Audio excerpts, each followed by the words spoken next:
کہ ایک طرف ہم کہتے ہیں کہ اللہ ایک ہے، اس کا کوئی شریک نہیں ہے اور نہ وہ اپنے حکم میں کسی کو شریک کرتا ہے، لیکن دوسری طرف پھر ہم مزاروں پہ بھی جاتے ہیں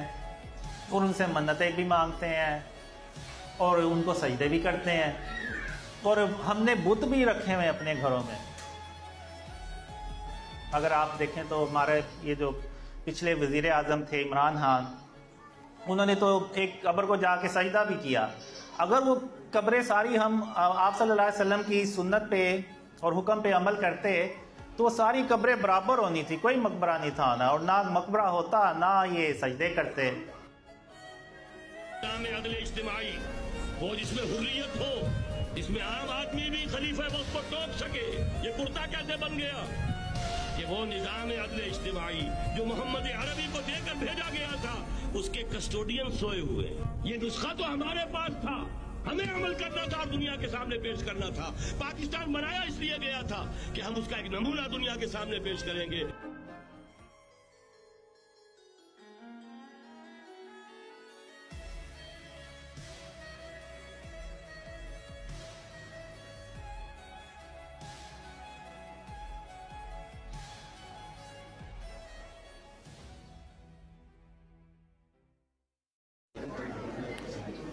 بسم اللہ الرحمن الرحیم، السلام علیکم ورحمۃ اللہ وبرکاتہ۔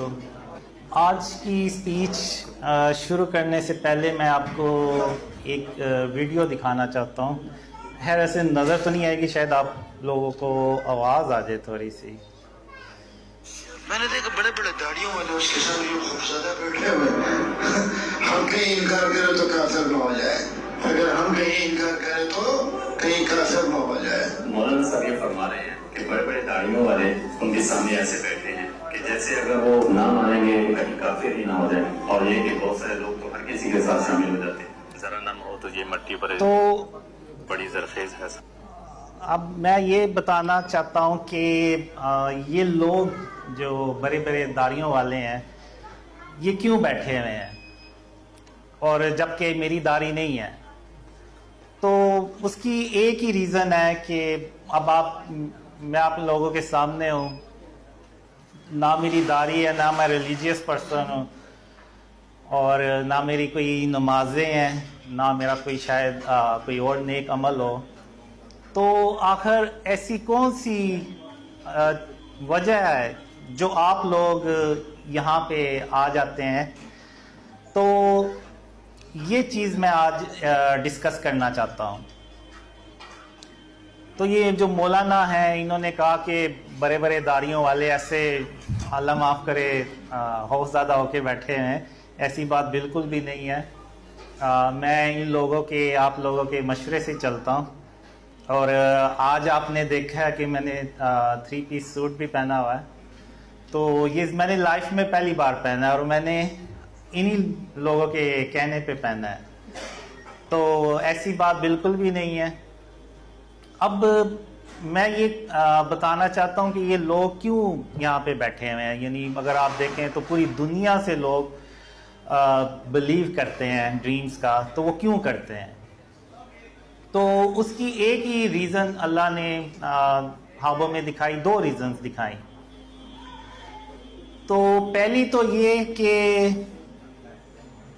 اگر اللہ رحمان نہ ہوتا تو آج نہ میں یہاں پہ ہوتا اور نہ آپ لوگ یہاں پہ ہوتے۔ اور دوسری جو ریزن ہے، پہلے پہ میں تھوڑا سا ایکسپلین کروں گا کہ 2007 میں جب میں اندھیروں میں ڈوبا ہوا تھا تو میں اپنے آپ سے کہا کرتا تھا کہ جو میرے نبی محمد صلی اللہ علیہ وسلم خاتم النبیین، وہ جالوں میں چلا کرتے تھے، بلکہ جہاں سے گزرتے تھے اندھیروں سے بھی گزرتے تھے تو وہاں بھی اجالے ہو جاتے تھے اللہ کی رحمت سے۔ تو میں کہاں پہ اندھیروں میں ڈوبتا چلا جا رہا ہوں؟ تو تب میں نے 2007 میں اللہ کو پہلی بار رحمان کہہ کے بلایا، تو اور میں نے اللہ سے کہا کہ بے شک میں اے رحمان، بے شک میں گنہگار ہوں اور بے شک تو ہی پاک ہے، اور بے شک میں ہی گنہگار ہوں، اور اگر تو نے میرے حال پہ رحم کے ساتھ توجہ نہ فرمائی اور مجھے ان اندھیروں سے باہر نہ نکالا تو میں محمد صلی اللہ علیہ وسلم کا امتی ہونے کے باوجود گھاٹا پانے والوں میں سے ہو جاؤں گا۔ تو یہ میں نے دعا اللہ سے کی، تو اس کے بعد اللہ نے مجھے خوابوں میں سکھانا شروع کر دیا، اور پھر ایک خواب میں اللہ نے مجھے یہ بھی بتایا کہ قاسم جب تم نے مجھے پہلی بار رحمان کہہ کے بلایا تو پھر میں نے یہ نہیں دیکھا کہ تم کتنے گناہ گار اور کون ہو، پھر میں نے یہ دیکھا بس کہ میرے بندے نے مجھے رحمان کہہ کے بلایا، اور اب یہ مجھے پروف کرنا ہے کہ وہ اللہ جو ہے وہ رحمان ہے، سب سے بڑھ کر رحمان ہے۔ تو پھر اللہ نے مجھے شرک کے بارے میں اور اس کی اقسام کے بارے میں بتایا، اور اللہ نے مجھے کہا بہت سارے خوابوں میں کہا کہ اللہ قیامت کے دن جس کے چاہے گا گناہ بخش دے گا مگر شرک کبھی معاف نہیں کرے گا۔ تو اس کے بعد پھر میں نے اپنے آپ کو شرک سے بچانا شروع کر دیا، اور اپنے ایون نفس سے بھی میری جنگ چلتی رہتی تھی، اور میں نے بس یہی کہا کہ اللہ کو میں نے ہر حال میں راضی کرنا ہے۔ تو اب یہ جو کچھ بھی ہوا، پھر اللہ نے مجھے ڈریمز دکھائے، پھر میں نے جب 2015 میں ڈریم شیئر کرنا شروع کیے تو اس وقت مجھے محلے میں بھی کوئی لوگ محلے دار بھی مجھے نہیں تھے جانتے۔ تو آج اگر آپ دیکھیں تو 2015 سے لے کے آج 2023 تقریباً 8 سال، تو اللہ نے جو خواب تھے وہ پوری دنیا میں پھیلائے۔ ایون اگر آپ یوٹیوب پہ دیکھیں تو بڑے بڑے علماء نے بے شک محالف میں ہی بات کیوں نہ کی، ان تک وہ خبر پہنچ گئی، یعنی اللہ نے وہ خواب جو تھے وہ ان تک پہنچا دیے۔ تو یہ اللہ کی مدد کے بغیر تو ناممکن تھا کہ ایسا کچھ ہوتا۔ تو اب اللہ نے اتنی کیوں مدد کی جبکہ میں ریلیجیس بھی نہیں ہوں اور میری داڑھی بھی نہیں ہے اور نہ میں کوئی اتنا اچھا انسان ہوں؟ تو اللہ نے مجھے ایک ہی ریزن بتائی، جو دوسری ریزن جو تھی وہ یہ بتائی اللہ نے کہ قاسم میں تیری صرف اس لیے مدد کر رہا ہوں کہ تو نے اپنے آپ کو شرک اور اس کی اقسام سے بچانا شروع کر دیا۔ اب میں نے بچانا شروع کر دیا، یعنی مکمل طور پہ میں بھی نہیں اس پہ ابھی تک کنٹرول کر سکا، کیونکہ آپ کو پتہ ہے ہر روز کوئی نہ کوئی چیز لے کے آنی پڑتی ہے، تو ان پہ تصاویر وغیرہ ہوتی ہیں، تو وہ بس اسی لائف اسی میں گزر جاتی ہے، گزر رہی ہے کہ وہ ان تصاویر کو ختم کرتے ہوئے۔ تو یہ جو کوشش ہے نا یہ اللہ کو پسند آ گئی۔ تو اب اگر آپ دیکھیں تو اللہ نے جو جتنے بھی اپنے نبی اور رسول بھیجے تو اللہ نے قرآن میں لکھا ہوا ہے کہ اللہ نے نبیوں کے جو درجات ہیں وہ ایک دوسرے سے بلند فرمائے، ان کو بلند درجات کیا، یعنی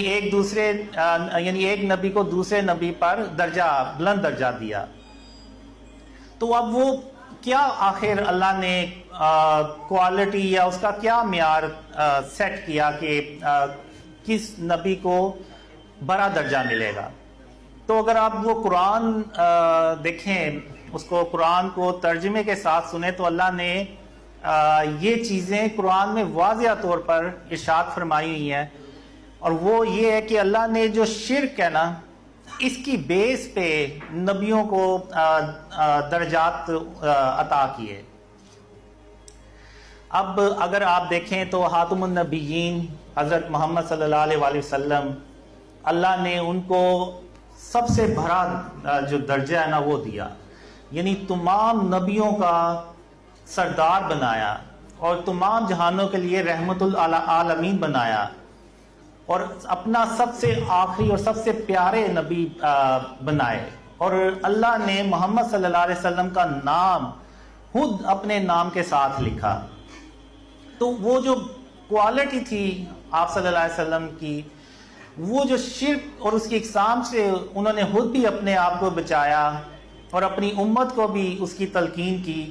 تو وہ وجہ اللہ نے بنائی اور ان کو اتنا بڑا جو درجہ ہے وہ اپنی رحمت سے عطا کیا۔